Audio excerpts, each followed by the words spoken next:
I gotta give Newgate this. This show doesn't rely on plot convenience and, most importantly, plot armor. Now, I walked into this assuming Girad was going to die, because they confirmed in this episode, right, that, like, hey, he has a short amount of time to live. And I know this is gonna sound weird because I'm saying I expected him to die, but I didn't expect him to die. But the reason I kind of felt that is because even though all signs are pointing to him actually dying, the thing is there's always a but. There's a but Shin has this thing that will let him stop aging or something, right?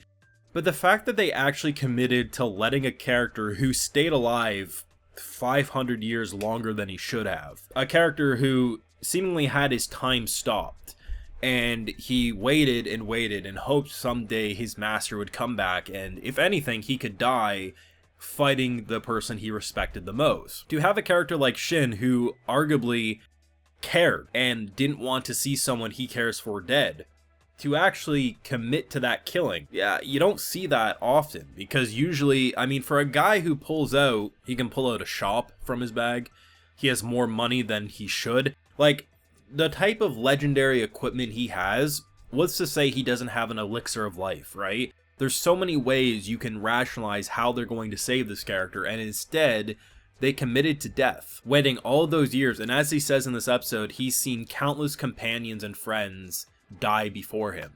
Because once Shin disappeared, his time seemingly stopped, and once Shin was brought back into this world in this time, his time regained, and yeah, that was painful.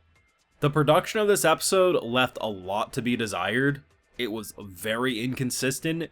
Luckily, the VAs, the music, and the overall story and characters held it together to be quite the impactful episode, even if visually it was pretty mediocre. Now, of course, I have full live reactions to all these Newgate episodes over on Patreon. If you want to see my full link of thought to this or any of these episodes, it's going to be over there exclusively. So, I'm sad. I really am. We didn't really know this guy for too long, but there was a general vibe that, like, throughout the episode, I'm like, okay, they're probably going to kill him, but in the back of my head, I'm like, nah, there's going to be a but. And I wasn't even going to be salty if they went that route. I wouldn't call it generic, I wouldn't insult it, but it would be more in line with what you associate for these kind of Isekai fantasy stories. But to just remove him,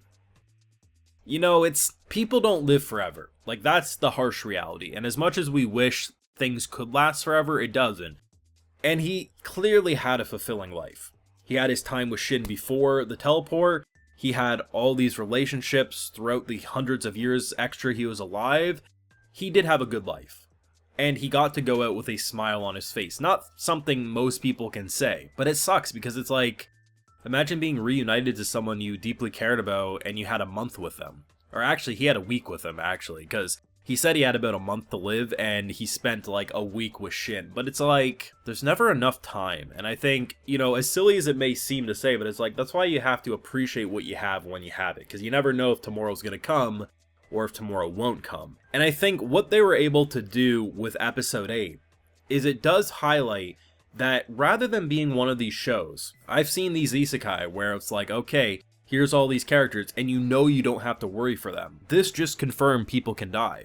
Do I think Shani's gonna die next episode? No, of course not. But if I do come up to a point where it looks like she has a killing blow towards her, I am gonna start worrying because now I know they are capable of actually hurting. Now, I'm not saying I expect the show to just keep you on your toes who's gonna live or die, but the concept of death isn't something you really worry about.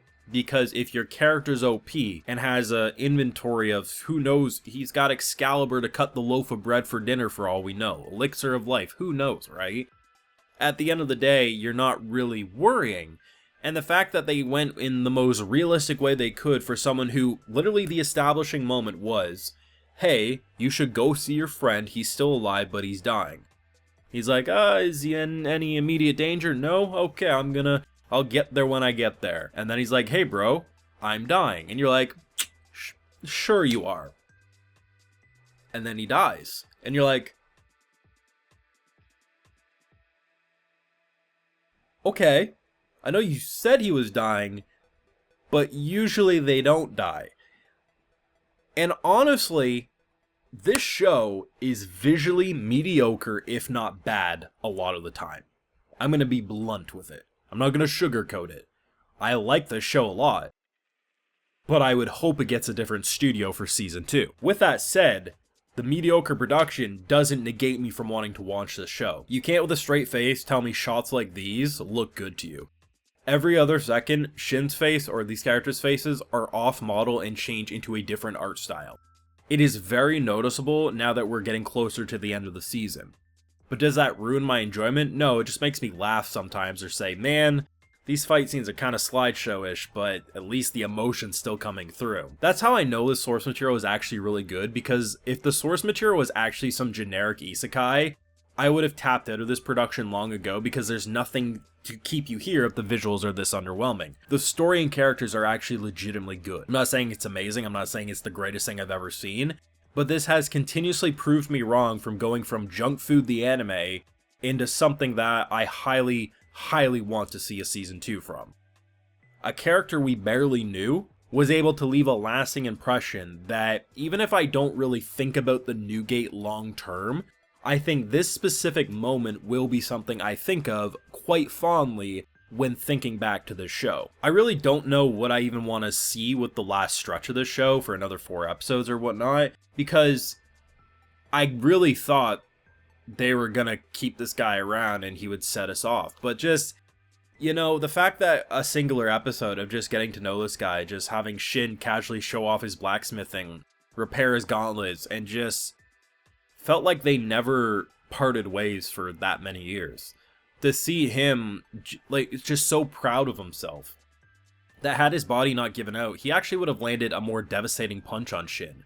But the fact remains is he still got a hit on a high human, a feat no one should be capable of at face value. And the fact that he was not only able to land a hit on someone he respects more than anyone, the fact remains he got to see his master's full power. There is no prouder and better way for him to go out. And that is absolutely a wonderful story. It's a shame the production didn't match the quality of the story, the narrative that we got to experience, but I'd be crazy for saying this wasn't still a great episode because it felt less than half of the episode length that it actually was. Now, of course, those are my feelings. I would love to know what everyone thought. For Anime Originals, did you actually think they were going to commit to killing him? Because we've seen enough of these shows, they never commit to killing, so I'd be shocked if most people thought they actually were.